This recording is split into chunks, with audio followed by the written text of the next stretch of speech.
Love.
Ubusan ng boses para kay Kristo. Amen. Ubus na po talaga. Nauubos na. Hindi po tayo nagpe-perform sa tao, tayo po nagpe-perform sa Diyos. Kaya palagi natin pinapractice na mas lalong gumanda ang ating praise and worship, hindi sa tao, kundi sa Diyos. Amen. Amen po ba? Amen.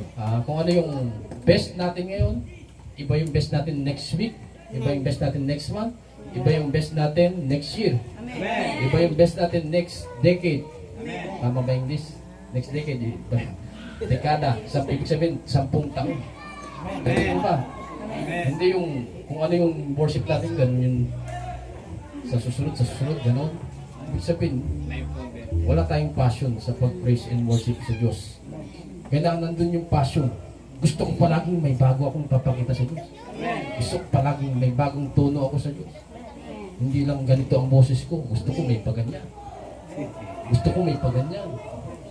Ha? Di ba? Kailangan excited ka palagi na magbigay ng bago sa Diyos. Kasi ang ugali ng tao, masaya siya pag may bago siyang shoes, bagong pantalon, bagong damit, bagong boyfriend, bagong girlfriend. Masaya. Di ba? Amen po ba? Masaya tayo pag may bago, di ba? Eh, ang Diyos din, masaya din siya pag alam niya, yung mga anak niya, laging may bago na pinaparinig sa kanya. Amen po ba? Amen po.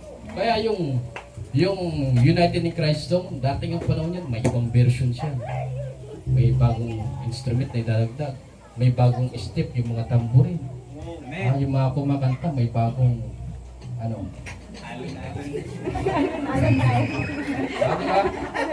Kailangan, lagi po tayong may bago na ibibigay sa Diyos. Hindi siya luma.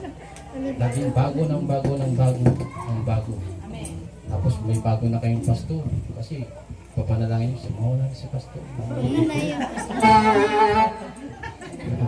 Diba? Masaya na kayo dahil may bagong pastor. Ay, ito na yung pastor na walang koreksyon. Mag-fiesta tayo, wala na si pastor. May bago na. Di po ba? Amen.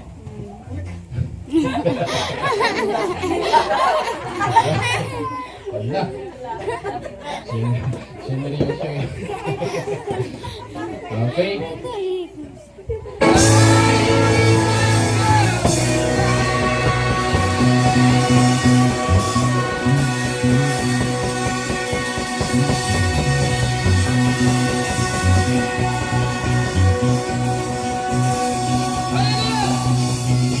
Sabay-sabay kanina.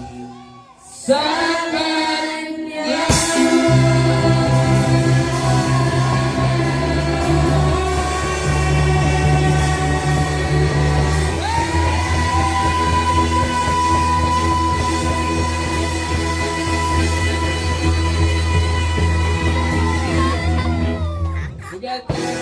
God bless all. God bless Everett. God bless United Church. God bless Manny Christ.